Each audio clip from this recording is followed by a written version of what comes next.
Liburu hau hobeto ulertzeko goazen irudikatzea arku bat, bi zutaberen gainean jarrita. Arku batek zirkunferentzia erdia osatzen du, beste erdia falta zaio zirkulo osoa betetzeko. Eta arku hori bi zutabeetan sostengatzen da. Zutabe horietako bat liburu hau izango litzateke, hemen aurrean eskudartean daukazuena, eta beste zutabea Joseba Sarrionandiak aspaldi batean, orain dela ia 40 urte, 1985ean idatzi zuen antzeko beste liburu bat, Ni ez naiz hemengoa. Orain imaginatu bi zutabe horien artean eta arku horren azpitik denbora pasatu dela, jakina, eta baita Joseba Sarrionandia bera ere pasatzen ari dela. Honekin esan nahi dut, bi liburu horien artean antzekotasunak eta logikoa denez desberdintasunak ere aurkituko ditugula. Berak dio, liburuaren sarreran, liburu honen intentzioa literarioa dela. Geroxago ikusiko dugu hori egia den ala ez. Eta dio baita ere, obra literario hau artefakto erdi hutsa da, beste bizitza zati batzuk behar dituelako. Alegia, testu honen hutsune eta koskek irakurle hitzartu eta aktiboa eskatzen dutela. Beraz, erdia egina dago, beste erdia falta da. Lehentxeago esan dut, arku baten azalerak edo superfiziak zirkulu baten erdia hartzen duela. Beste erdia falta zaiolako. Orduan, liburu hau irakurri duenak irakurle aktiboa behar du izan. Falta dena osatzeko, erdi esan da, dagoela betetzeko. Gogoratu beraz bi hitz klabe hauek liburu hau hobeto ulertzeko, erdia eta aktiboa. Lehen begiratuan ohartzen gara liburuaren izenburua hauxe dela, bizitzea ez alda oso arriskutsua, eta Joseba Sarrionandiaren azken liburuen tituluei erreparatuz gero, uhartuko gara, azken aldi honetan galderak eginez jartzen diola izena liburu bakoitzari. Hala nola, Moroak garabe laino artean, 2010ean, Hilda dago poesia, 2016ean, eta orain, bizitzea ez alda oso arriskutsua, 2018ean. Galdera horiek barkatu bi erantzun dituzte. Bat, erantzun erraza, ez. Eta bigarrena, erantzun zailagoa eta mamitxoagoa, bai, erantzuten badago. Garai batean, ez zituen galderak egiten, segurtasun osoz ipiltzen zizkien izenak bere liburuei. Izuen gordelekuetan barrena, 1981, Ni ez naiz hemengoa, 85, ez gara geure baitakoak, 85 baitare, kolosala izango da, 2003. Agian, horrek esan nahiko du, Joseba Sarrionandia ere aurrera doala denboran barrena, adineko pertsonak beti izan direlako gazteak baino zuhurragoak. Esan nahiko du baita ere, lehen aipatutako arku hori gurutzatzen ari dela denboraren poderioz. Goazen oain segidan liburuaren azpitituluari begiratutxo bat ere egitera. Azpititulu hori Habanako gaukaria guztiz adierazgarria da. Bi hitz horiek klabe edo gako dezente erakusten digutelako. Habanakoa, munduko hiri jakin bat aipatzen digu. Badakigu orain liburuaren egilea Joseba Sarrionandia bertan bizi dela. Urte askotan, naiz eta liburua kaleratu, ezin izan du horrelako aipamen garbirik eta zehatzik egin. Arku horren lehen zutabean zegoenean, urte ilunetan, esan dezagun, ezin zuen horrelakorik aipatu. Liburu batzuetan, kartzela aipatuko zuen, eta beste batzuetan ezertxore ez.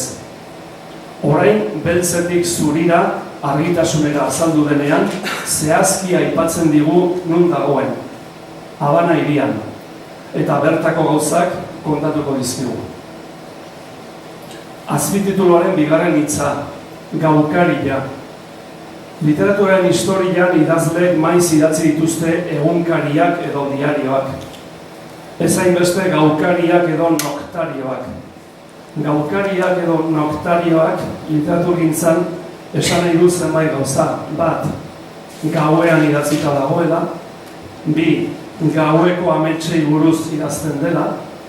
Hiru, naiz eta gauean idatzi egunez bizi diren irakurlei dagoela eskenia. Eta abar.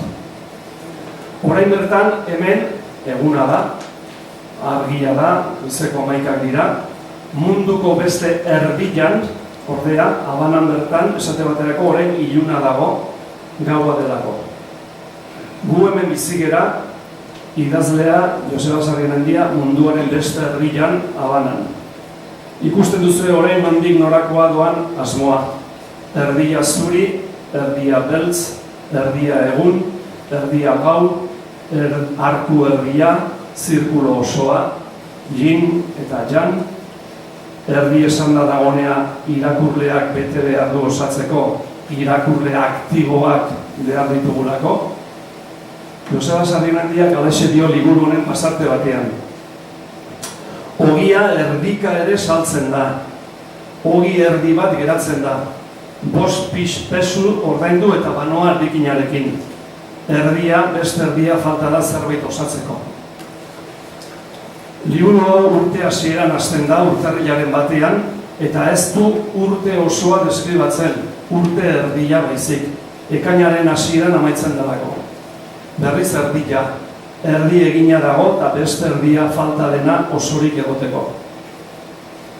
Sarrimendiak dio liburu honen intentzioa literarioa dela. Eta orain galdera. Moroak gara belaino artean eta lapur banden etika, la politika liburuena ordea ez altzen horrelakoa. Liburu horietan politikaz eta soziopolitikaz asko zegoen. Eta aldi berean bazegoen literatura ere. Orain honetan ere, berdin, intentzio literarioa dago, baina politika eta soziopolitika ere ugari dago liburuetan. Zutabe politiko eta soziopolitiko hori hasieratik dago Joseba Sarrimendiaren obran. Ni ez naiz hemengoa garaietatik hasita. Arkua sostengatzen duen bigarren zutabe honetan gainera, badago aipamen eta hausnarketa personal dezente. Esate baterako, aipamen personalak egingo ditu liburu honetan, kontatuz, nola egon zen atxilotuta, nola eta zenbat egunez torturatu zuten, 8 egunez, nola izan iesi, Pragan aurrena, gero Habanara jatu arte. Bere familiare aipatzen du, lehenbizikoz halako liburu klase batean. Ainhoa, 4 urteko alaba, aterako zaigu, Mikel semea, 15 urtekoa. Kubako Irlanda uzkan bere lagunak ere aipatzen ditu, izenak aipatuz. Xiberotar klasikoz idazten duena Jururun bizi dena, idazlea, denok ezagutzen duguna. Duela gutxi hilden Daniel Txabarria idazlea, nik Habanan ezagutuna. Felix eta Matxitxa dizkideak, eta orduan persona zehatzak, datu konkretuak, gertukoak, ingurukoak, orain arte egin gabe zegoen alde bat ukitzen duela esan eta legia. Beraz, badaude liburuan pasarte kutxun eta onkigarriak. Beti bezala, halako liburutan hitz egiten du bere gustoko gai kulturalez, zinemaz, zinema amerikanoaz, musikaz, gertakizun historiko mordo bat dago. Hemen gaina konparazio bat egiten du maiz Euskal Herria eta Kuba alderatuz. Esate baterako esaten du, Espainiak Euskal Herria eta Kuba urte berean konkistatu zituenean, 1512 urtean, Habanako arbolaren historia zintzatzen da, Gernikakoarekin konparatuz. Gai linguistikoak ere ukitzen ditu, batzuk nahiko aproposak adituentzako, esate bateko ide eta kide hitzen arteko, batzizkin arteko diferentziak aipatzen ditu. William Humboldti buruz hitz egiten du luze, Sanaiz Euskaldungoaren deskubritzailea bera izan zela, 1801 urtean. Euskal Herriko politika nola ez gertutik jarraitzen du. Aipatzen ditu, guain dara gutxiko aipamen esategarreko altsasua, aipatzen du altsasukoak, txirotuak. Hor ikusten da gertutik jarraitzen du lehenengo politika. Azkenaldian hainbeste aipatzen den errelatoa zer egintzatzen da.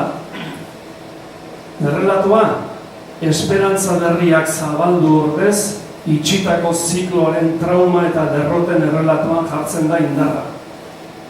Biolentzia, etengabe hitz egiten du. Lehen esaten zuten, biolentziare gabe dena izango zela posible. Biolentziarekin imposiblea zen dena. Biolentziaren gabe, nagusien biolentziaren monopolioa gertatzen da. Eta benetako aldaketa politikorik ez da posible. Biolentziaren gabe dena posible dela, gezur hori bera ere apenas entzuten dan ja. Euskal politikaz, Euskaldunok elkartasun eta elkar ulertze zentzu batekin hitz egin beharko genuke. Arrazoia konpartituz modu eraikitzaile batean. Euskal politika ez da etorriko alderdi baten ordez bestea nagusitzearekin, baizik kultura politikoaren aldaketa orokorrarekin. Euskal Nazioaren proiektua osatzen hasi zenetik, herri eraikuntza aipatu da. Nazioa ez da zer garen, baizik zer egiten dugun. Oso garrantzizko da ikuspuntu berarentzat, ez da lehenengo aldia aipatzen duena. Gai politiko hauek esan bezala aurreko liburuetan ere aztertuta dauzka, eta denok edo askok ezagutzen dituzuen. Gero, Joseba Sarrimendiak jendea nolabait atpuilatzeko eta aurre asko gustatzen zaio behai, estenkada politikoak sartzen ditu jende aktiboi bilatzeko edo mugitzen hasteko sikiera ez, nahi abentzat hori da. Estenkada politikoak, iraultzaile batzuek iraultza egin nahi izaten dute. Hau da, egitura politikoak aldatu nahi izaten dituzte. Beste batzuek iraultzaile izan nahi dute. Hau da, iraultzaile izatearekin nahikoa zaie. Jendearen naziotasuna kalkulatzeko orduan, zein alderdiri botoa ematen dion baino gehiago, jendea zein komunikabideri lotuta bizi den jakin behar da.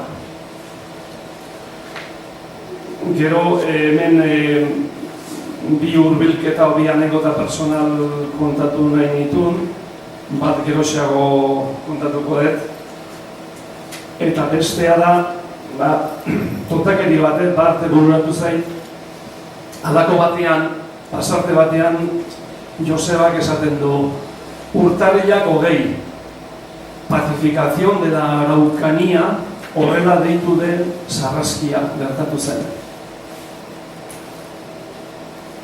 Tropa espainolek zakurrak erabiltzen zituzten bertakoak suntsitu eta txikitzeko. Orduan, hemen paralelismo moduko bat egin dut, Araukania, Arauko, da gaur egungo Txile, eta Maputxeak eta abar, eta lehenagotik joan neukan olako paralelismo bat, kontakeri bat, joku bat, Joseba Sarrimendia eta Alonso de Ertzilla izandako idazle baten artean. Alonso de Ertzilla izan zen 16. mendeko idazle famatu bat, Bermeon jaioa, batzuk esaten dute Madriden jaio zela, baina beak bere liburuan eta aipatzen du bere jatorri, guraso, bermeotarrak, atxonamonak, bermeotarrak, oraindik dorretxeare zutik dira ozean Bermeon, Alonso de Ertzilla. Honek irakurri zuen La Araucana, liburu famatu batik, literatura karrera estudiatzen honen osorik irakurri duna, eta hau zan, Txilenean zan, burrukatzen espainolekin hango bertakoak, hango tribuak eta txikitzen, ez da? Orduan, Arau, Kana, poema luze bat horren hasieran esaten du, nola borroka, batailatan eta beha idazlea zan, soldadua zan eta idazlea zan, eta orduan nola etzeukan paperik idazteko, eta orduan eozin lekutan idazten zituen zatitxoak, poema zatitxoak, larru azaletan, zuaitzen borren azaletan, eta horrela, ezta?